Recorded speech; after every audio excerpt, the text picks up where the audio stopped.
Welcome guys, Brayden here from Terminated Gaming, and once again we're back on World of Warships with another replay. Once again, also in a tier 9 ship. Hey, I'm not sorry, this is the tier that I do the best at, this is the tier I'm going to present. Anyways, we're in a tier 9 ship in a tier 9 battle on the Land of Fire map in a standard battle mode. It is a tier 9 battle, but there are tier 7 ships, so we are top tier. Neustrashimy! This is a first for this ship on the channel, and I do like this ship. This is one of the destroyers that I really do enjoy playing for some reason. I know it's probably not terrible, but I'm not a DD main by any means. So I'll leave it up to the experts whether or not the ship is actually good or not. I got this from the Santa Containers event as well. And yeah, so Neustrashimy. I have a full concealment build on it with a concealment expert on my captain and the concealment module, which brings down the detection to 5.6. which I believe is best in class, but I might be mistaken. Neustrashimy also gets only 4 130mm guns, the Russian standard 130mm guns. They traverse a lot better than the lower tier Russians if you're used to those. So they're really nice. They're in 2 dual mounts. I believe the rear turret can 360 degrees, which sometimes will be a pain because you'll see both of the barrel indicators line up, but that rear turret does not fire, so watch out for those angles. It also gets 2 quintuple launchers of torpedoes. These torpedoes reload in, I believe, like 120 seconds? Something like that. I can't actually look, apparently. Yeah, something like that. They're really nice. They're really nice torpedoes. Like I said, I really enjoy this ship. I think it's 110 seconds on my torpedoes. That's without the torpedo reload expertise. We spot the Sims here, he's going to actually push so hard he's going to spot us here, so I end up shooting at him. Sims, of course, 2 tiers lower than us. First salvo, terrible. And this is only my second game in the Neustrashimy. Second salvo was pretty good. Third salvo, decent again. I mean, these guns are going to do decent amount of damage to this Sims, but... And as you see, a Cyclone is also coming in as well. But at this point, you're going to wonder, and here's where I was talking about the gun turrets.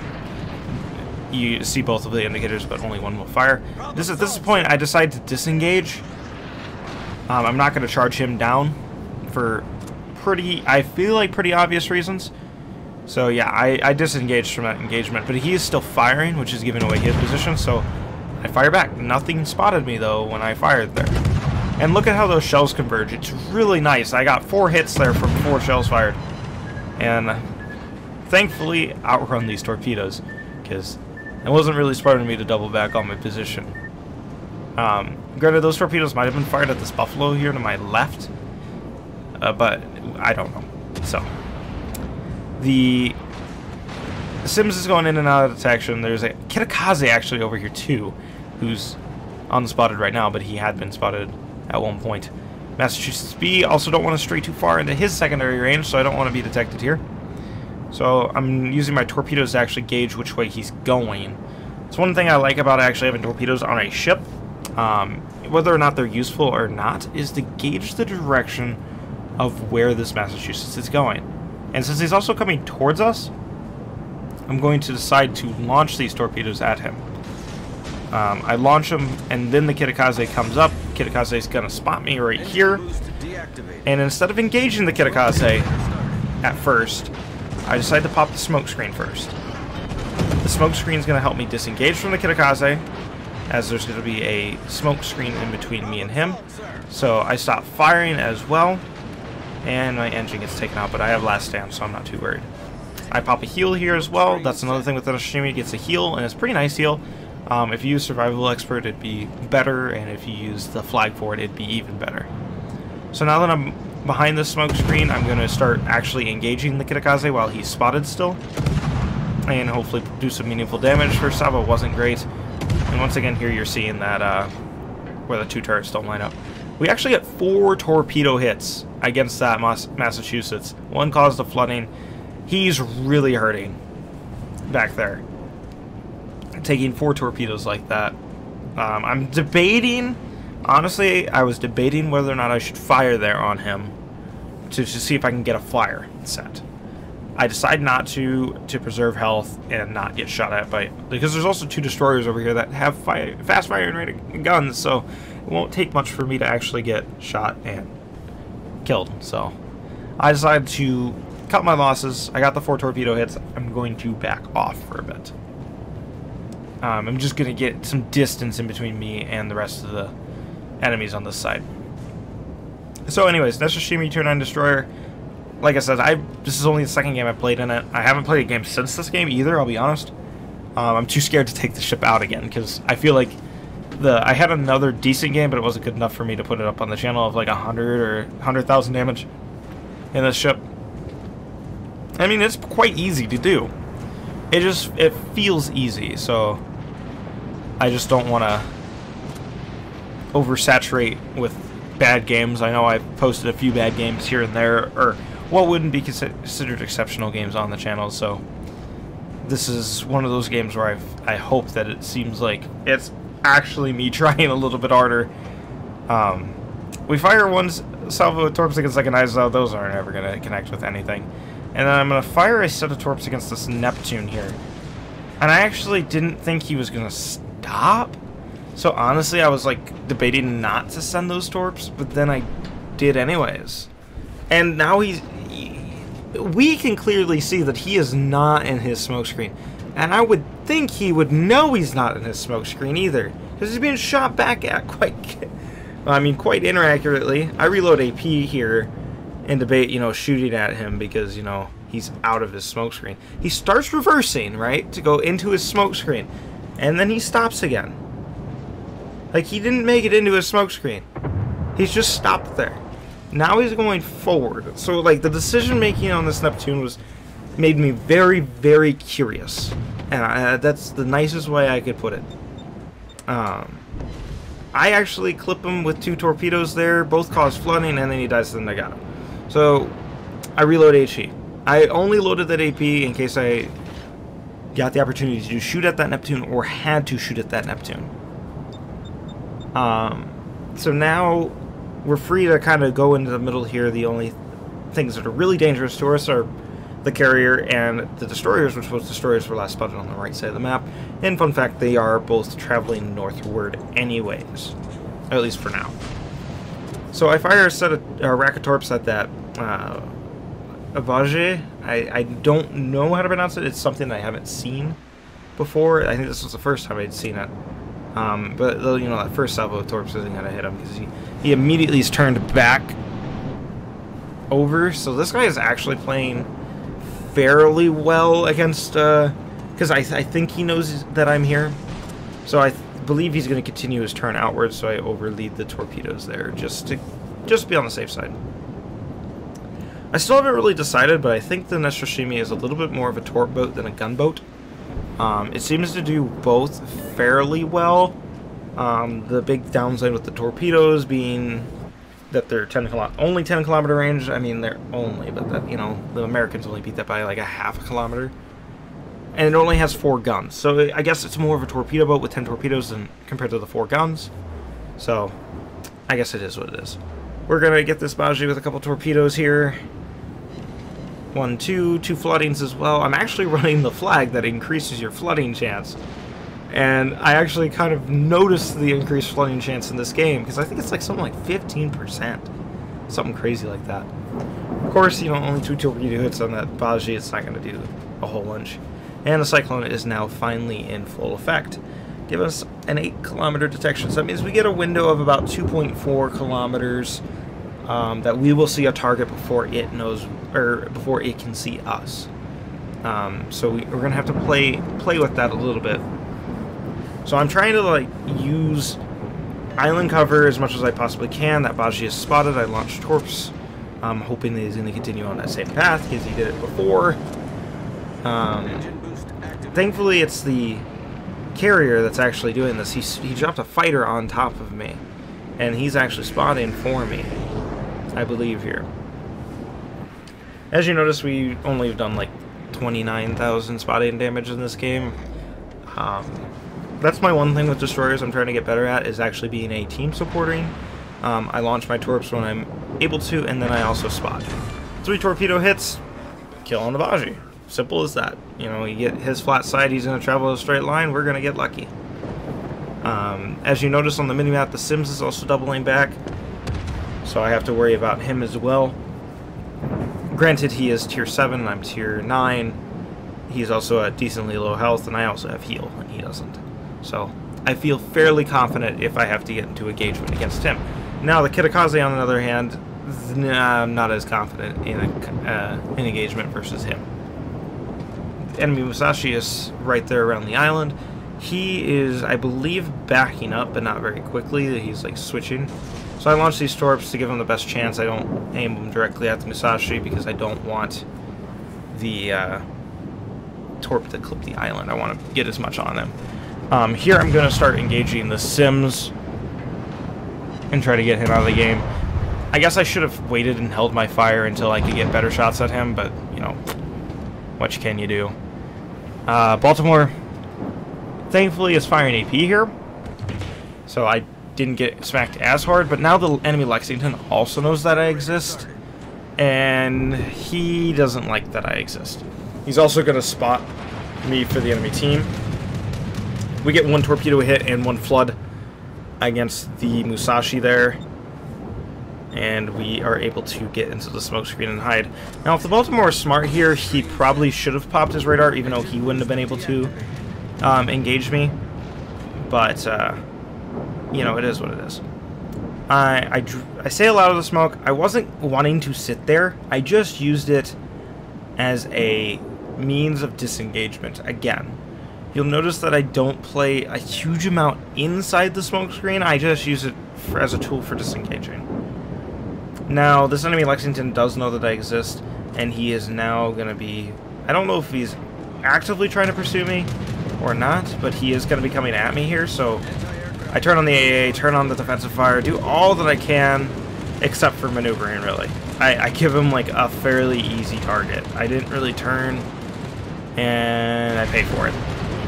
Thankfully, I had both my heal and my damage con ready to go, but that was damage I really didn't need to take. So, at this point, the team is really clumped up, except for our carrier up on the far and our Oland out wide. So I'm deciding to actually go back and try to protect our cap. Granted, most of the team is, or like some of the players on the team are complaining. I mean, I would too. I don't disagree with their complaints.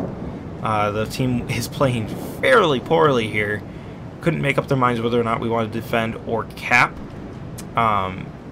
So we split, and that cost us a couple ships, and we were actually down 3-5 there for a bit, but now we're tied 5-5. And fairly equal on health points as well. We, on the other hand, are up to 176,000 damage. Doing fairly well this game. I really haven't fired the guns too much. I played a little bit less gunboaty and more torpedo boaty this game. I was just trying to experiment. The game before that, played a little bit more gunboaty, but still did majority of the damage with the torpedoes, because these torpedoes are actually fairly good in the ship. I mean, I'd say, I guess, one of the bigger, I mean, not really even that big of a problem, but bigger problem is the ship is fairly slow at 35 knots. It feels kind of sluggish. The get up and go is not the same as other destroyers of the similar tier, so you're going to be relying on that speed boost quite a bit. Anyways, we're pushing back here to try to get to the our cap to defend it. They have an gear and a Gneisenau now in our cap here. Both my torpedo tubes are reloaded and ready to go, so we're gonna just use that. We're not gonna shoot at anything that we don't have to, and there's no reason to get ourselves spotted. So I save one launcher back, and I launch just the one launcher against the Gneisenau. This is one thing too, is there's a lot of times you'll see me if we play games and, you know, if I show some of those replays, I just launch torps. I really don't take the time to think, oh hey, maybe I want to save a set, maybe they're gonna change, maybe they're gonna do this. You know, you don't need to launch both of them down the same path, because I do that a lot in my British ships, like Neptune. I did it in the Edinburgh, I do it in the Minotaur, where I have the torpedoes and I single launch them all down the same path to try to maximize launch potential. 3 hits there, get our high caliber Confederate and our second kill against that Gneisenau. And now I'm going to line up these other torps, and I decide not to against the Sagir, because the Sagir does have a hydroacoustic search if he wants to be using it. So, and he knows I'm here, so really he should be running it. But I withhold, you know, firing or launching torps here for a minute. I'm just kind of watching what he's doing, trying to stay at a little bit of a range, but I'm going to make a little bit of a tactical blunder here. I launched those torps. You know, those torps actually aren't going to do well, because anyway, he's going to realize he's going to turn a little bit more in, because the ship that's attacking is that Palmer, and so, and that Palmer, it's like on his, almost on his flank, so he's going to turn bow in, and I'm going to stray within detection range here, and I think he was going to target me here, and then he didn't, but his secondaries are, and his secondaries are still scary. All those torps miss just barely that last one, so maybe if I would have gave him a little bit of extra lead, I might have got him on that same maneuver, but who knows, he might have changed then. So here we're going to actually use our guns for once in this match. And we just missed out on that kill by a hair, but you know, the Palmer got his well-deserved kill. He's doing good work, and we're up to 210,000 damage. So the game's almost over. We got 3 minutes and 30 seconds left, and it is 5v4. Granted, a lot of the enemy ships are still scary ships, so of course you got to play careful, all that jazz. But the cyclone has finally lifted, so normal spotting range has resumed. And this will be the point of the game where I actually switch to playing just a little bit more gunboaty than torpedo boaty. But there's still an enemy carrier in play too, which really scares me, because enemy aircraft carriers really do like friendly DDs. In chat, I put asking the Kaga if he would, if it'd be better for him to join us forward. I don't play CVs. I didn't mean it to be rude. I was just asking if he thought being up a little closer to the battle might help him a little bit more. Of course, it's not really going to matter with this much. Now, the Musashi is the obvious target here because he's low on health. He's at 13,000 health. So I start shooting at him, and then I realize, oh, hey, maybe I'm going to be the target here because I am a DD. As you can see, the guns, not ineffectual, but definitely the ship doesn't make it a torpedo boat. Now, I knew I wasn't going to be able to slow down in time to smoke up there, and I didn't really want to slow down in front of him, so I used that tactic of me swerving outward to put the smoke screen behind me, in between me and that Musashi. Then I pop out again anyways, because I'm like, oh hey, maybe I should just spot him for the Palmer, because I'm now that the person that died in front of us, I'm now the person spotting. Besides that Olin could probably do the spotting. So I withhold fire. That Musashi is just going to burn to death. There's no point in giving away my position here, even if it was to, you know, secure that kill on the Musashi. But, you know, there's no reason to. Well done, Commander. That Palmer is doing a great job here, so I felt like I was like, I'll just give him a compliment here. There's only a minute 15 left in the match. You know, we've done fairly good. You know, 212,000 damage, 250.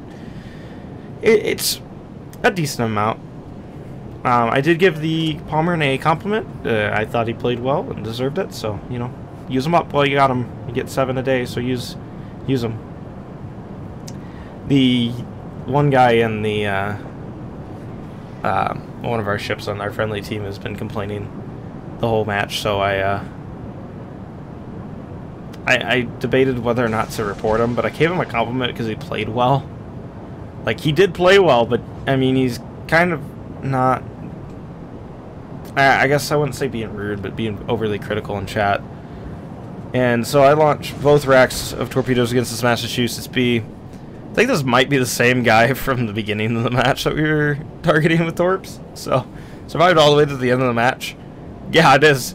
Good on him. I just now noticed that's the guy that we torped right at the beginning of the match. Our first torpedo target. He's also going to be our last torpedo target. But time's running out. 7 seconds left.